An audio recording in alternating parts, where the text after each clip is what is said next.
Hey guys, welcome back to Let's Play Final Fantasy VII. Last time we got pretty much to the end of the Midgar area, but I figured it was a good idea to show off at least some of the other enemies, considering some of them weren't even in my bestiary list.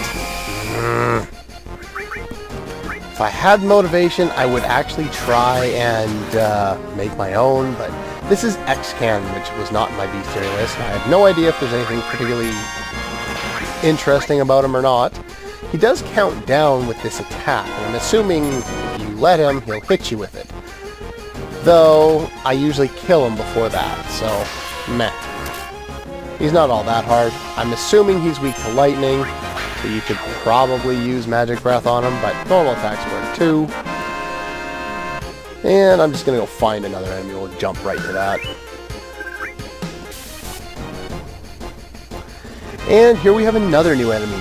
This one is, I think, the one I mentioned last time. What's the name of this guy here? Yeah. But the thing is, he's got a whole bunch of different parts to him, and it's kind of odd how you would normally take him out.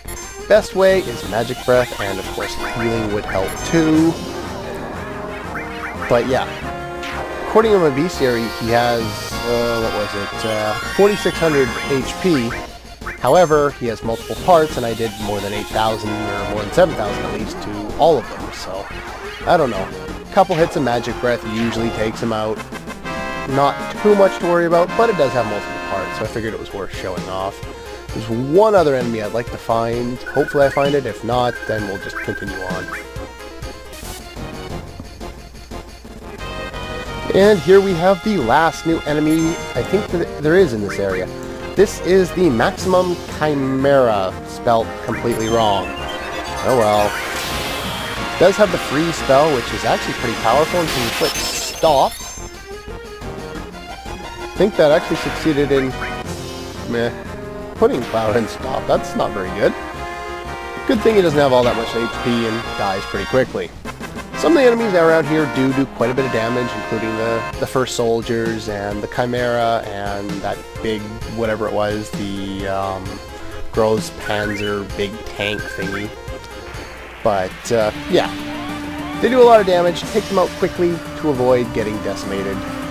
And keep ribbons on for the upcoming boss. I'm just going to heal up and I'll be right back. Okay, we're back. And here we go. The top of the tower. And here we have Hojo. And like I was saying before, there is one sequence that shows a little more of the background of Vincent's story here. So this is kind of the point I was waiting for to figure out the last little bit of his storyline and go through the explanation there. Again, I find that Hojo's wanting to go from purely scientific over to the magical side kind of out of place here, but anyway, yeah. Cloud, regardless of whether, you know, he is the real Cloud from, you know, that grew up in Nibelheim to being created 5 years ago, it's already been established that he is the real one, but he was still used as a Sephiroth clone, which is why him and Zack were in those tanks during the flashback. Hojo, I think you've lost it. Gone off the deep end with this one. Oh, this? It's nothing. Just a scratch. See, I don't understand how he would be counting on the energy unless he's, like, omniscient, which I doubt he is.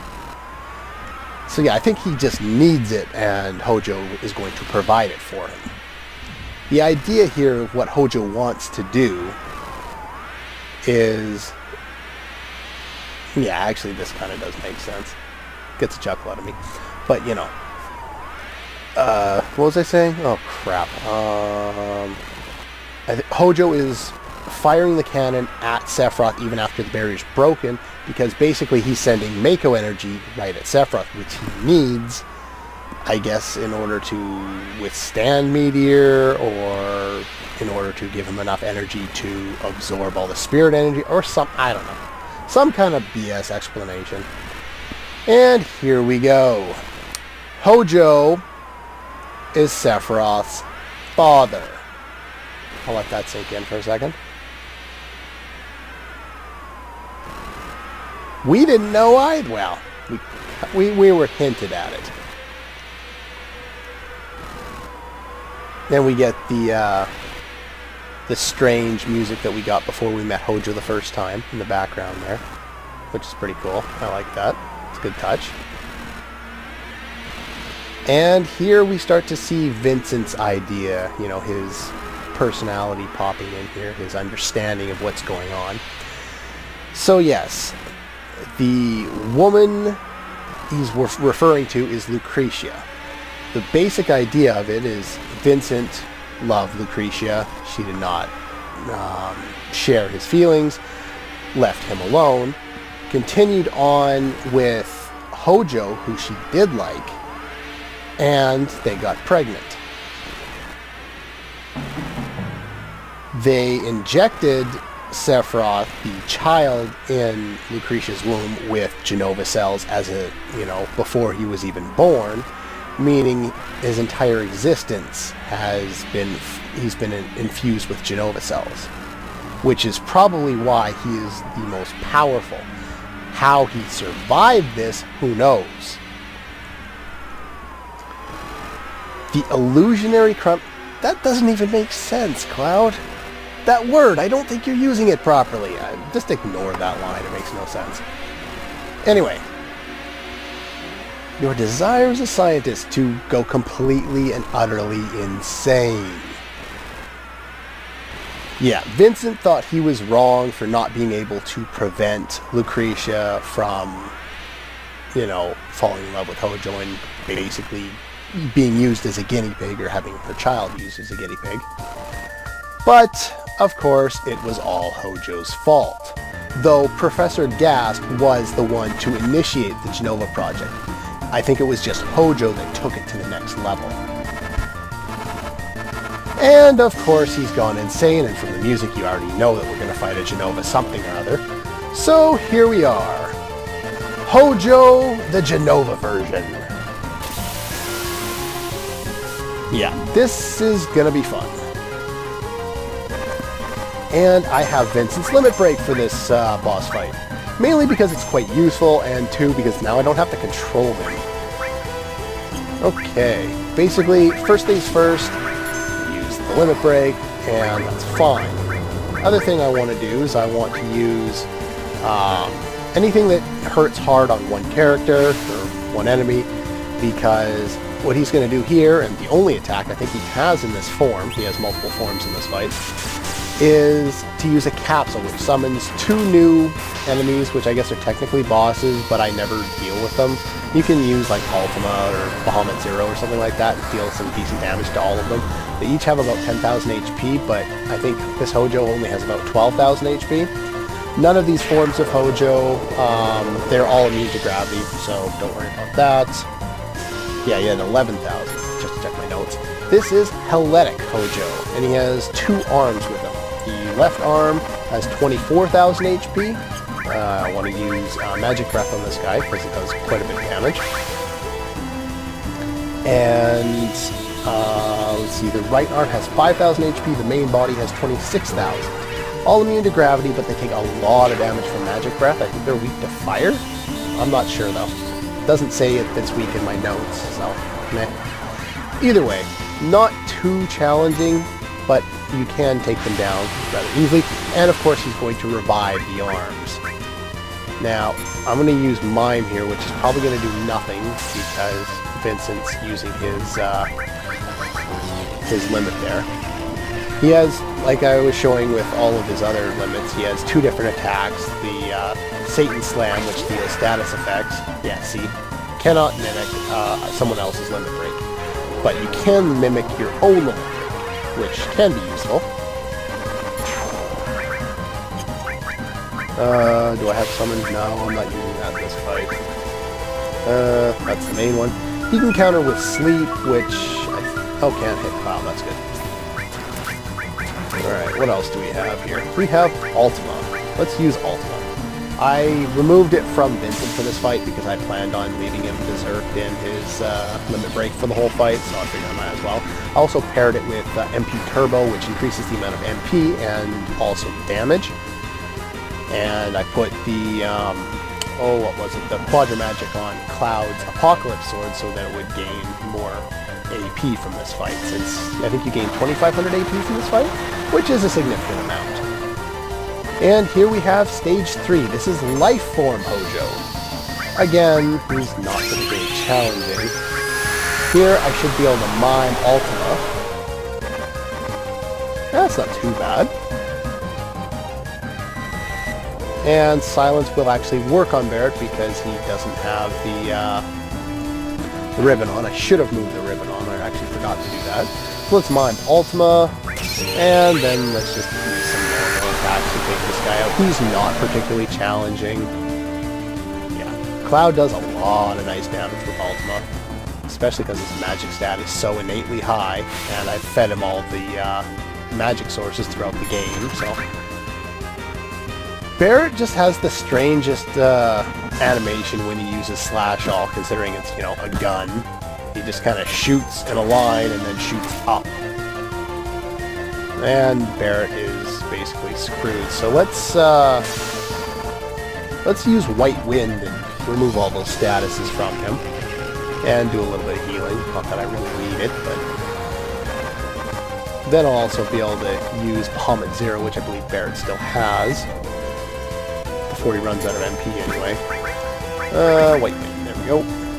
He does, Lifeform Hojo uses this combo attack repeatedly and doesn't seem to do much else. A lot, like, almost all his forms have some kind of status effect, but, you know, not all that, doesn't really matter all that much. What was I going to use? Oh, yeah, I don't have enough MP. Okay, let's use Ultima one more time. Why not? No, I'll mine it. I could use Limit Breaks, but that would really, really make this boss kind of pointless. Ultima, in and of itself, makes the boss easy enough. There we go. Wow, that's a lot of MP. Barret's completely drained. Yeah, 2,500. Some Lyalls were born. Ooh, Neo Bahamut leveled up, I don't care. Anyway, there we go. Wow, that took a lot longer to get through that sequence than I thought it was going to. Oh well. This might be slightly long. I don't know. If it is long, so be it. This is the end of the disc, so I'm just going to go with this episode until I happen to get that end of the disc. That's the, you know, the ultimate boss of the disc, the final disc 2 boss. The Shinra is finished. We just beat one of their bosses, but they're not really finished. Heidegger and Scarlet are still out there. They could probably form a tandem and run the company themselves. In about... How do we know this? Oh, wow. The magical grandfather's 130. I'll believe what he says. That actually makes some sense. If they were just pulling the figure out of their ass, which they kind of are, that would be a little different. Well, of course.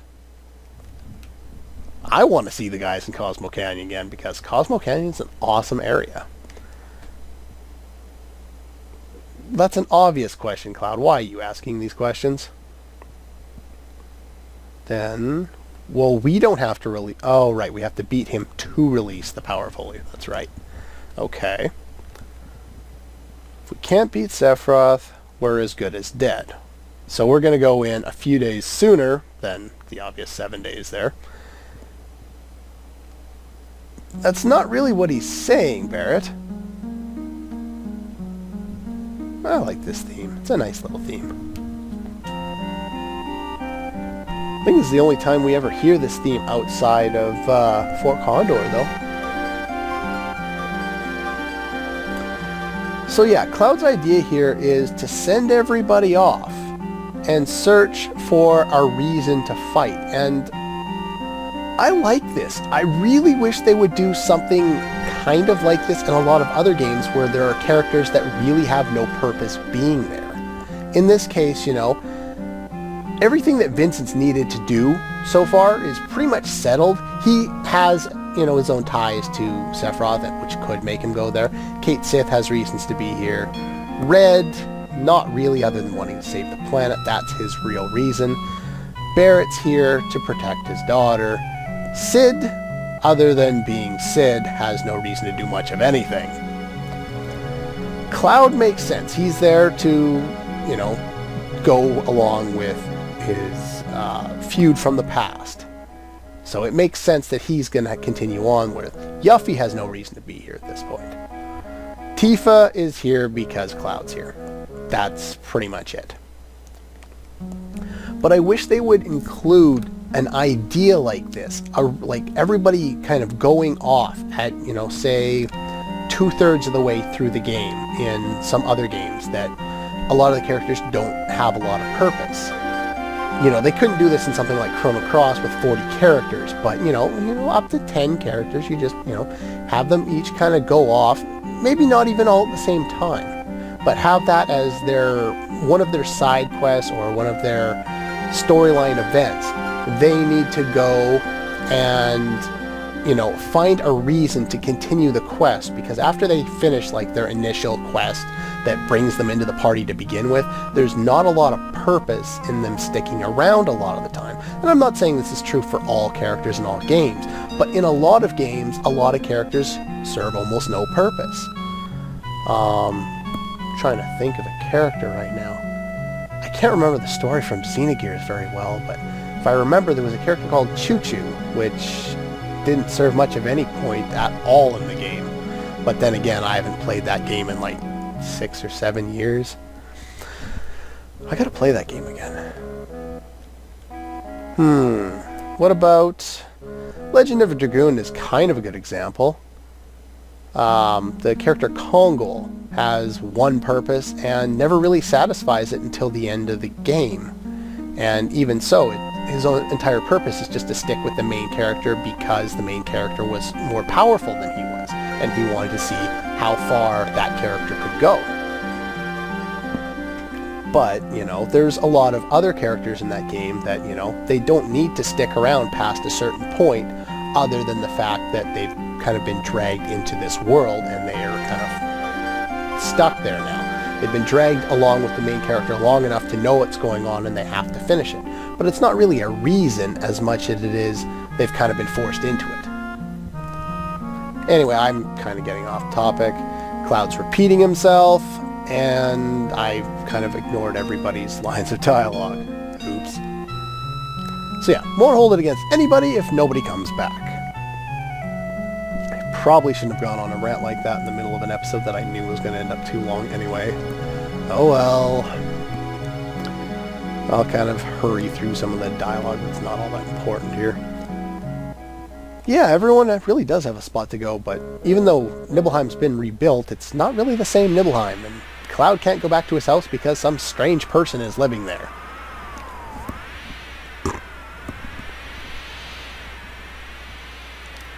So what are they going to do? Well, if it's not already obvious, since we have them landing the ship, I guess, or at least hovering the ship at this point with no one there to control it, they're going to camp out here for the night. Don't ask me why. You think they might go back to, I don't know, anywhere? Go to Costa del Sol. Cloud's got a nice little villa there. You could have a nice night in a nice comfy bed.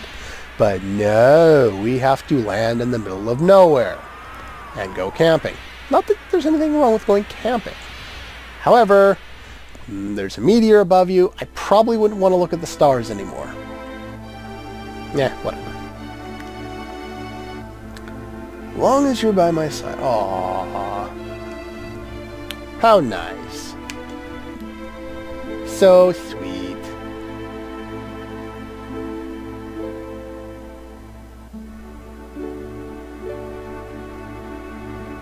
Well, you were in his consciousness the whole time. How could you not hear his voice all the time? How could he remember that? That's something personal that happened. Ugh. Stupid lines. Anyway. I've heard about it? Yeah, that doesn't make sense. I think that was translated wrong. So yeah, basically they heard each other calling to each other when they were trapped in the live stream. Yay! Romantic plot after, you know, basically a full disc since Cloud's last girlfriend died. Oh yeah. Damn it!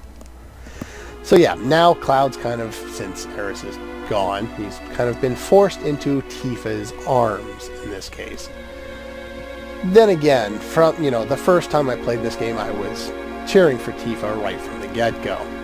I don't know, I've always had this thing for childhood friends. Every time there's an anime like that, or a movie or something like that, I'm always cheering for the childhood friends to get back together, or to get together for the first time, however the situation may be.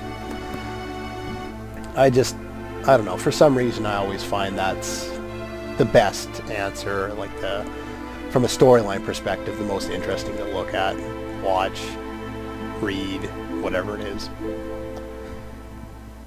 Anyway, it probably would have been nice if they had done that in FMV, but I guess I ran out of room on this disc, since there are a lot of FMVs on this disc. Speaking of which, we'll get one before the end of the disc. Actually, right, this isn't disc 3 yet, is it? Okay, next disc, we'll get a lot of FMVs. One more on this disc, and we'll see that, hopefully before this video gets too long. Come on, hurry up. Anyway, it is dusk. Or is this... No, this is dusk. Dawn? Dawn? No, it's dawn is the morning, dusk is at night. So this is dawn. There we go. I think they already said that, but I wasn't paying attention. Yeah. Anyway, she wants a little bit more time because she likes Cloud, and Cloud doesn't really get it. Or he does get it, and he just doesn't say anything about it. Still not too sure. If anyone has watched the Advent Children movie, it seems like he doesn't care at all. But then again, they changed Cloud from, you know, the slightly emo character that he is in this game, the more confused character, to Squall.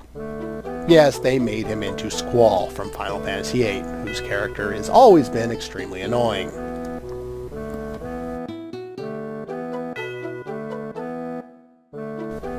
Alright. Huh? What, you don't want to go now? Yeah, they don't have to go alone. There's two of us. Thing is, I could probably beat the rest of the game with these two characters. If anyone thinks that at least a few of the characters aren't going to show up again, raise your hand now. And then smack yourself in the forehead, because you know that's not going to happen. We're going to get all our characters back. We know it already. They're not going to give you, oh, you can go off and, you know, find a reason to continue. You think anyone's not going to find a reason to continue? Yeah. It's an RPG. More specifically, it's a JRPG. We're going to get all our characters back. And we know it. Cloud, don't do that. You're the pilot. He hasn't shown any interest in flying this damn thing so far. The character does, but there's always been a pilot there. Cloud's never flown this thing. This doesn't make sense. Oh, it's long. It's 25 minutes, according to my clock. I have no idea how long it actually is. Depends on what I cut, I guess. Alright, come on, come on, come on, come on. Let's hurry up and finish the reintroductions to... Cait Sith, his body's there, but he's not actually there. Barrett and Sid! Yay! Apparently, I'll just let them explain it. This is actually kind of funny. Tell you what. That was not a complete sentence, Red. I don't know what the hell they're talking about here. The only real explanation is that they've been on the ship the whole time, or they got back before Cloud and Tifa got up and kind of listened to parts of their conversation. And now Tifa's going to go adjust her shoes and, you know, blush in the corner there. And Vincent's here. Yay! This actually makes some sense. He is a pretty cold character, and he doesn't seem like he cares a lot of time, but he does have something riding on this. you know, he does have an impact on Sephiroth because, you know, it was Lucretia's son. And for some reason, the flashing of the screen indicates that he's back, but whatever. So yeah, Reeve wanted to come in person, but yeah, he got arrested. We already saw that. Well, so pretty much nothing's changed then. Well, that one, like I said before, doesn't make any sense that she would come back. She ain't gonna show up. Thank you, Barrett. At least she didn't take my materia this time. Now, of course, there she's gonna show up. How could you say that? Okay.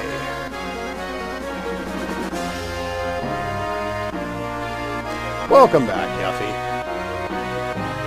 And look at that. Cloud's being nice. Yuffie accuses him of being sick, and then goes and throws up. Oh, it's funny. Alright. Okay, Barrett, how many times am I going to have to tell you there is something innately wrong with that sentence? Oh, well. Your feelings or something. I ain't got no words now.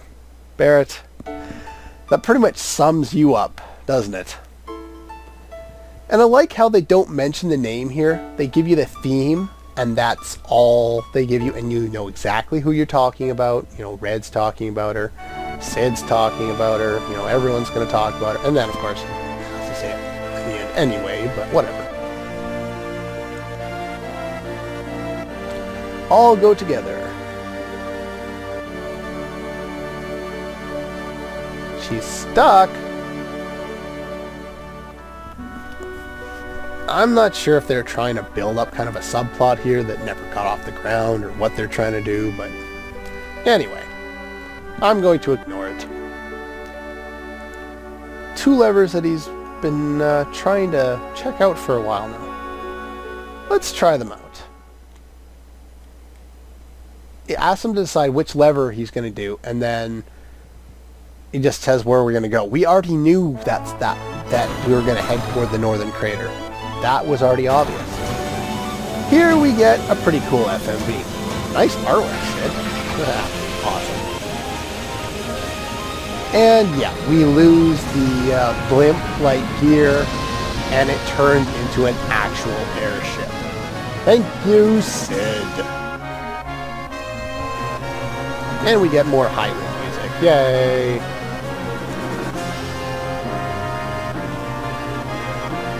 And Sid gets... oh. Sid loses control. And of course the idiots show up to help him. Why not? We even get our crew back. Can you believe that?